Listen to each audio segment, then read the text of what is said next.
Have you ever suddenly woken up from a deep sleep, dying for a glass of water? I suggest you keep one on your nightstand from now on, so you won't have to go grab it in the middle of the night. It's how it lures you in. This is how it unfolds. You're dreaming of some faraway world or a different dimension. Everything goes well until something happens and you find you can't breathe. You gasp for air, only to realize it's not coming in. It's not filling up your lungs. Maybe you dream that you're drowning. Maybe you dream of someone suffocating you. Only to wake up coughing and straining for a little air.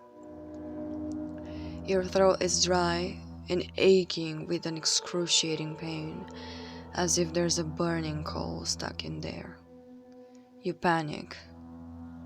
Your muscles are tight and you're lightheaded.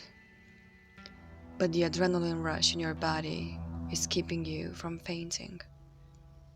Eventually you gasp and let in some air, just enough so you can take a proper cough to unblock your airways. You keep coughing for a couple of minutes until you are finally able to breathe again. At this point, your mouth is dry, drier than the sandy infinities of a desert. You turn on the light on your nightstand and proceed to make your way to the kitchen. You need that goddamn glass of water as you feel the cough starting to build up again. Your noises have alerted it that its prey is now awake. It could have gotten you in the bed, don't get me wrong, but that's not the point. It loves a good chase. As you make your way down the dark hallway, you hear a muffled noise coming from one of the walls.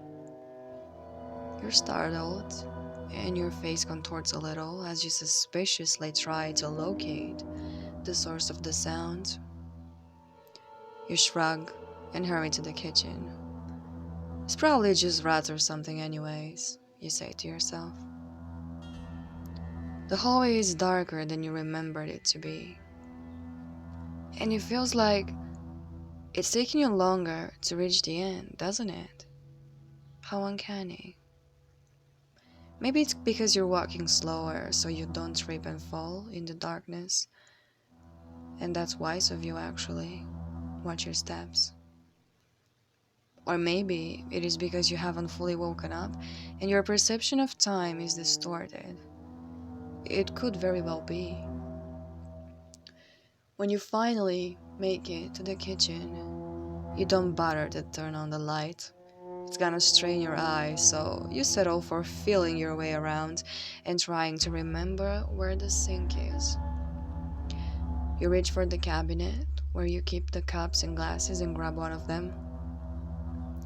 In your rush, however, you manage to make a little bit of noise. You hiss and whisper some curse words. Hopefully you haven't woken up your parents. You know how angry they get and don't need a lecture of how hard it is for them to wake up early and provide for a family that does not respect them enough to let them sleep. You fumble to find the sink and turn on the faucet. Finally, the drink you were ardently waiting for. Your lips touch the edge of the cup and the wetness inundates your mouth, quenching your thirst. Eventually, you are satisfied. You refill the cup and proceed to make your way back to your bedroom. Back to the hallway. You are by now almost fully awake. Your senses are heightened. The hair on the back of your neck stands up, although you have no idea why. Was that a cold current you just felt around your feet?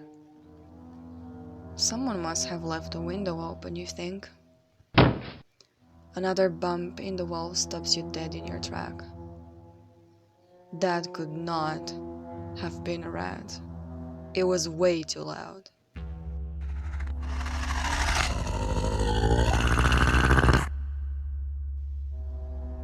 Was that a growl? You rush to your bedroom and close the door shut. Spilling the water in the hurry, you slip and fall to the floor, but stumble to your feet to keep the door closed. It sounds like whatever that was, it wants in. You can still hear its blood-curdling growls right outside your door. It starts scratching at the wall and wants in. And you know it will get you. This is known as the Midnight Crawler. It lures the victim in by stealing their breath in their sleep and waiting on them to wake up to get them. It is a voracious, bloodthirsty predator and does not have a specific pattern for its victims or a certain favorite location to hunt. It crawls in through open windows at night and hides in the shadows before the attack.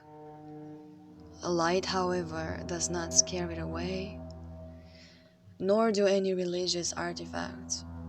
However unlikely it may seem, he is not a demonic creature, and the only real way to protect against him is to close your windows, lock your doors, and get your goddamn water before you go to sleep.